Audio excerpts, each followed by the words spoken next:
Són moltes les excuses per no reciclar i l'impacte d'això és devastador. Faig moltes coses. No tenc temps. Si al final ho mesclen tot. És que ocupa massa espai. És que és un rotllo reciclar. És molt complicat en tant de nins. Això és massa difícil.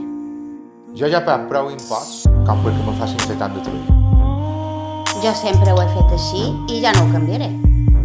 Quina peresa. Ja ho faran els altres. Un més au manco no el notarà. Les teves excuses estan destrossant el nostre planeta.